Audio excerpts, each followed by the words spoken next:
cameras were rolling, the stage was set, and the audience sat on the edge of their seats, waiting for what was supposed to be another routine debate.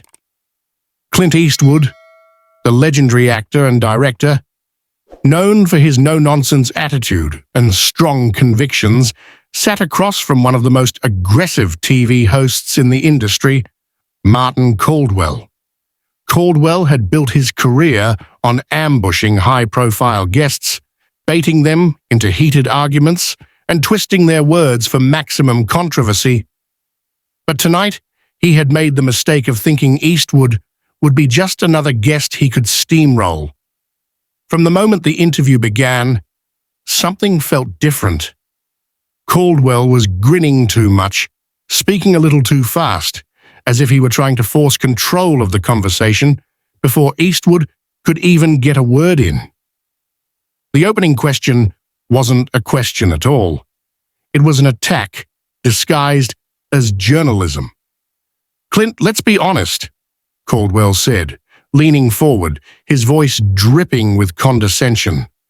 "You've spent decades playing these hyper-masculine, gun-slinging tough guys. But in today's world, don't you think that kind of outdated mindset does more harm than good?" The audience murmured. Some chuckled, others shifted uncomfortably, sensing what was coming next. But Clint, he didn't react right away. He just sat there, staring at Caldwell, eyes steady, expression unreadable. And then, with a slow, deliberate shake of his head, he finally spoke. "You think toughness is the problem?" he asked, his voice calm, but carrying the weight of experience. "No, son. Weakness is the problem." Silence. The audience, expecting Eastwood to stumble or get defensive, suddenly found themselves hanging on every word. Caldwell blinked, caught off guard, and for the first time in his career, he didn't know what to say next. And just like that, the battle had begun. Before we get into today's story, let us know where you're watching from in the comments. Now, let's get started. Martin Caldwell had been waiting for this moment. His producers had spent weeks crafting the perfect ambush, carefully selecting clips from Eastwood's old interviews, dissecting his past statements, and setting the stage for a takedown that would go viral. This wasn't just an interview. It was a calculated hit job. The network had been losing credibility with younger viewers, and what better way to revive it than by taking down a Hollywood legend in real time? Caldwell's team had prepped him with leading questions designed to corner Eastwood. They planned to frame him as an outdated relic, someone out of touch with modern values. The audience had been carefully selected, filled with young progressives who were coached to react at the right moments, cheer when Caldwell landed a punch, laugh when Eastwood looked uncomfortable. And if he didn't, they had backup plans. The producers had already prepared edited clips to spin the narrative later, ensuring that whatever happened, Eastwood would come out looking like the villain. Before the show even started, the whispers had begun. The media had already planted the seed, running headlines like, "Is Clint Eastwood too stubborn to accept change?"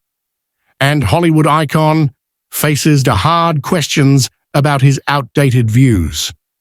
Social media influencers aligned with the network had teased the interview, hyping it up as a reckoning for the old-school actor. The message was clear. This wasn't meant to be a fair conversation. This was a takedown. But what Caldwell and his producers failed to consider was that Clint Eastwood had been through worse. He had spent decades in an industry that tried to silence men like him, tried to mold him into something he wasn't. He had faced critics, politicians, even Hollywood itself. A smug TV host with a rehearsed monologue? That wasn't going to shake him. And so, As the cameras rolled and Caldwell leaned in for his first attack, thinking he had full control of the room, he didn't realize one thing. He had just walked into a battle he wasn't prepared to fight. The moment Clint Eastwood finished his first response, Martin Caldwell pounced. He had seen the shift in the audience, the way they were leaning in, actually listening to Eastwood instead of laughing at him. That wasn't how this was supposed to go. He needed to take back control, and fast. "Weakness is the problem," Caldwell repeated with a forced chuckle, shaking his head as if he couldn't believe what he was hearing. "Clint, come on.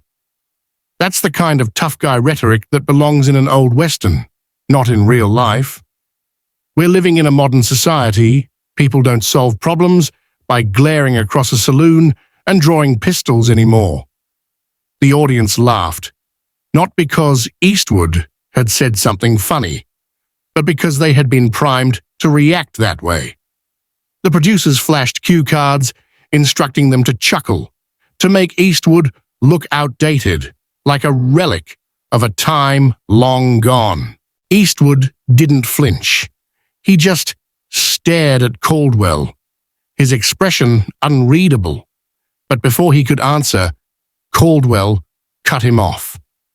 "You've spent decades playing these hyper-masculine roles, celebrating violence, dominance. Do you really think that's the kind of image young men need today?" Eastwood raised an eyebrow. "You think being strong is a bad thing?" "I think," Caldwell said, leaning in theatrically, "that we've evolved past the need for old-school bravado. Real strength isn't about who can punch the hardest or shoot the fastest. It's about vulnerability, about understanding others." The audience clapped, not because the point was profound, but because they had been coached to do so. "So let me ask you this," Caldwell continued, sensing an opportunity to land a fatal blow. "If someone broke into your home tonight, would you rather have a conversation with them about their childhood trauma, or would you want someone in that house who actually knows how to protect it?" The audience gasped. Some chuckled, others shifted in their seats. Caldwell had taken a risk with that one. But before Eastwood could answer, Caldwell cut him off again. "Oh, wait. You wouldn't have to worry, right? I mean, you're Clint Eastwood. You probably have security, bodyguards, people protecting you at all times. It's easy to talk about toughness when you don't actually have to fight for anything anymore." A few more laughs. Eastwood's jaw tightened. Caldwell was trying to paint him as a hypocrite. "Or maybe," Caldwell continued, "this whole tough guy act is just that. An act. Maybe deep down, even you know that the world you built your career on is nothing more than a fantasy." This time, the audience erupted in cheers. Caldwell leaned back, grinning triumphantly. He had landed the punch he'd been waiting for. He could feel the momentum shifting back in his favor. The segment producers gave each other nods. It was working. But what none of them realized, they had just made the biggest mistake of the night. Clint Eastwood sat back in his chair, arms resting on the armrests, fingers tapping lightly. He wasn't rattled, he wasn't flustered.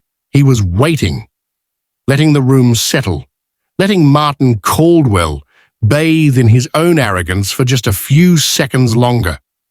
The audience, still clapping, still eating out of Caldwell's hand, had no idea what was coming next.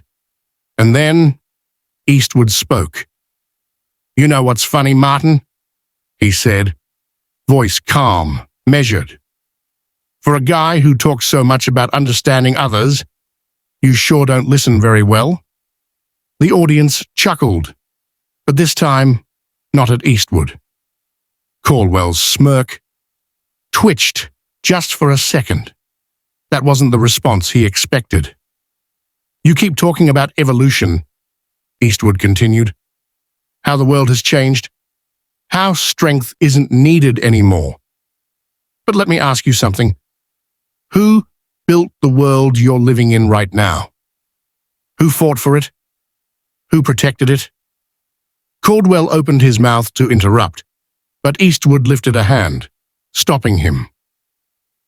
Let me finish, he said, his voice just a little sharper now.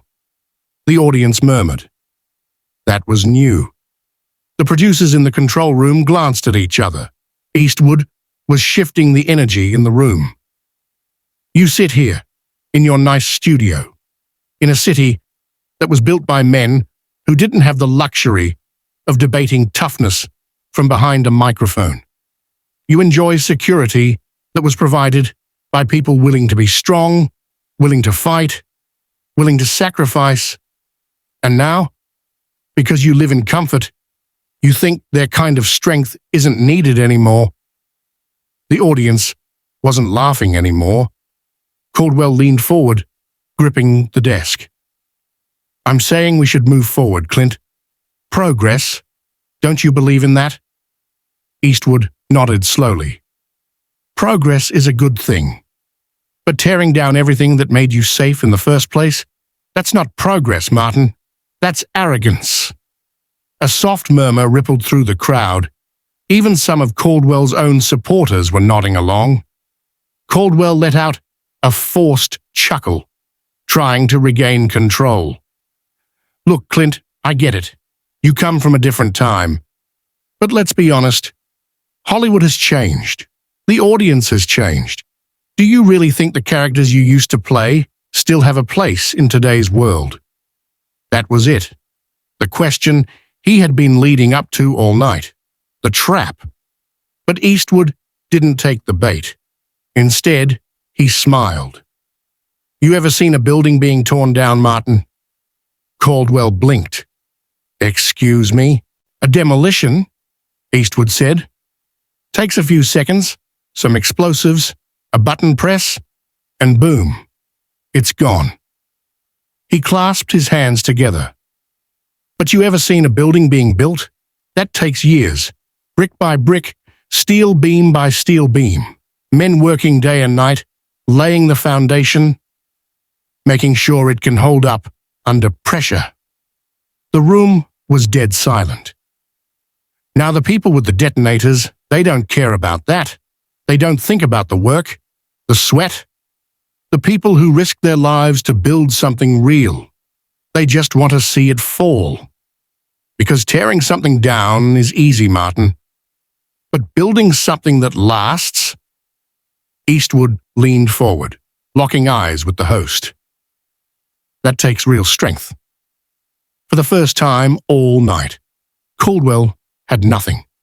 No comeback, no smirk, no prepared counter. Because he knew Eastwood had just destroyed his entire argument. And the audience, they knew it too. The second the interview ended, the internet went nuclear. Within minutes, clips of Clint Eastwood's calm but devastating response flooded Twitter, Instagram, and YouTube. The moment he dismantled Martin Caldwell's argument, the analogy about demolishing versus building was already being hailed as one of the most brutal takedowns ever seen on live television. People weren't just talking about it, they were replaying it, analyzing it, memeing it. Eastwood destroys. Caldwell, non-strength matters, media bias exposed. The hashtags dominated trending lists worldwide. Even people who weren't regular followers of political debates couldn't escape the viral explosion. Millions of views, thousands of comments, and an overwhelming consensus. Eastwood had walked into a setup and walked out victorious. This is how you handle a dishonest journalist. Absolute masterclass. Caldwell thought he was going to humiliate Eastwood, and now his career is in free fall. Poetic justice. You can literally see the moment Caldwell realizes he's lost. Instant classic. The damage was immediate and devastating, but not for Eastwood. Within hours, Caldwell's credibility was in free fall. His once loyal supporters were eerily quiet, struggling to defend him. Clips from past interviews surfaced, showing a clear pattern of manipulation. He had used the same tactics before, mocking, interrupting, setting up conservative guests to fail. But this time, he had picked the wrong target. And then, the sponsors started pulling out. One by one, the show's major advertisers distanced themselves, issuing vague but telling statements about their commitment to balanced and respectful journalism. Caldwell's network scrambled for damage control, releasing an official statement claiming the interview had been taken out of context. But it was too late. The internet had already decided the truth. Political commentators on both sides weighed in, with even some left-leaning voices admitting that Caldwell had overplayed his hand.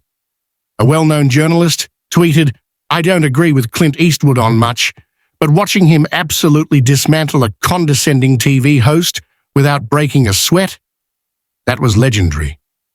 Meanwhile, Eastwood stayed silent. No tweets, no interviews, no public statements. He didn't need to say a word. The internet was doing the work for him. Every second the clip kept circulating, Caldwell's reputation crumbled further. And just when the network thought things couldn't get worse, a former producer from the show came forward. In an anonymous leak, she confirmed what everyone had suspected. That entire interview was planned as an ambush. Caldwell and the producers coordinated how to make Eastwood stumble. They even discussed which clips they would edit together later to control the narrative. But they weren't prepared for him to flip the script on them. That revelation alone was enough to shatter any remaining trust in Caldwell's show. But the fallout wasn't over yet, because the next morning, Eastwood's legal team made an announcement. They were filing a lawsuit. The morning after the explosive interview, Clint Eastwood's legal team dropped a bombshell. A formal lawsuit had been filed against Martin Caldwell, his network, and key producers, citing defamation, intentional misrepresentation, and malicious media manipulation. The lawsuit accused them of orchestrating a setup designed to humiliate, discredit, and damage Eastwood's reputation under false pretenses. News of the lawsuit spread like wildfire. Every major media outlet picked up the story, headlines blaring across screens. Clint Eastwood takes legal action after brutal TV ambush. Hollywood legend fights back against media corruption. Martin Caldwell in crisis, network faces potential multi-million-dollar lawsuit. The internet erupted again. The same people who had spent the previous day celebrating Eastwood's composure were now demanding accountability. And just as the firestorm intensified, leaked internal emails surfaced, proving beyond a doubt that the entire interview had been rigged. Screenshots of producer emails hit Twitter, courtesy of an anonymous insider. They were devastating. Make sure to control the conversation. Don't let him ramble. Interrupt often. Cue audience reactions at key moments. We need clips that will go viral. If Eastwood doesn't react, push him harder. Make him stumble. The network was in full-blown crisis mode. Caldwell's show was already hemorrhaging sponsors, but now their entire operation was being exposed. More whistleblowers started coming forward. Former producers, past guests who had been manipulated, edited, and framed to fit the network's agenda. One former staffer appeared in an exclusive interview confirming what many had suspected. This wasn't an isolated incident. The network has been doing this for years. They set people up, cut their mics, edit clips to misrepresent what was actually said. Clint Eastwood just happened to be the one who fought back and won. That single statement was the death blow. The network's executives scrambled to contain the fallout. They fired several low-level staff members in an attempt to shift blame, but no one was buying it. People wanted Caldwell's head, and then he vanished. For the first time since the scandal broke, Martin Caldwell was completely silent. No statements, no damage control appearances, nothing. His social media accounts went dark, and rumors swirled that he had been suspended or forced into hiding. Meanwhile, Eastwood's legal team was building an airtight case. The lawsuit wasn't just about one interview, it was about a systemic pattern of deception, manipulation, and media corruption. They were demanding a formal public apology, a full retraction of the interview, and a staggering financial settlement. And just when it seemed like things couldn't get worse for Caldwell, one final leak destroyed any chance of his career surviving. A former producer released unedited footage from a previous interview showing Caldwell instructing his staff to cut a conservative guest's mic. In the clip, he could be heard off-camera saying, "Mute him. He's making too much sense." That was it. The final nail in the coffin. The world had seen behind the curtain. The network was now fighting for its survival. And for Clint Eastwood, he wasn't just winning. He was making history. The fallout was swift and brutal. The network executives had tried everything: damage control, internal investigations, even throwing lower-level producers under the bus, but nothing could stop the tidal wave that had been unleashed. The public wasn't buying their excuses. The evidence was overwhelming. The backlash was relentless. And now the advertisers had completely abandoned ship. The final blow came when the network officially announced the cancellation of Martin Caldwell's show. It wasn't framed as a firing. They tried to make it sound like a restructuring decision, claiming that Caldwell was stepping away to pursue new opportunities. But everyone knew the truth. He had been forced out. Within hours, reporters swarmed his home. But Caldwell refused to comment. He had gone from a celebrated TV host to a disgraced figure overnight. His name was now synonymous with media bias, deception, and the consequences of underestimating Clint Eastwood. Meanwhile, Eastwood stayed silent again. And that was the most powerful move he could make. He didn't do victory laps. He didn't post celebratory statements. He didn't have to. The world had already decided who had won. But the real impact of this battle was far bigger than one interview. The media industry was shaken. Other networks, terrified of facing the same fate, started changing how they handled controversial interviews. Producers became more careful. Hosts stopped interrupting guests as aggressively. No one wanted to be the next Martin Caldwell. And for Clint Eastwood, his influence only grew. Young audiences who had never watched his movies before started looking up his past interviews, his speeches, his films. Clips of his old characters, Dirty Harry, the man with no name, went viral again, now viewed through a new lens. He wasn't just a movie star anymore, he was a symbol. And when he finally did speak, it wasn't through a press release or an exclusive interview. It was a single statement posted to his official account. The loudest voices aren't always the right ones. Strength doesn't come from shouting. It comes from standing your ground. That was all he said. And once again, the internet erupted. This man just won a war without lifting a finger. Clint Eastwood just proved why he's still the most respected man in Hollywood. They tried to cancel him. Instead, they canceled themselves. And just like that, the entire situation became something bigger than just one interview. It became a statement about truth, strength, and the consequences of arrogance. Because in the end, Martin Caldwell had tried to take down Clint Eastwood, but it was Caldwell's career that ended that night.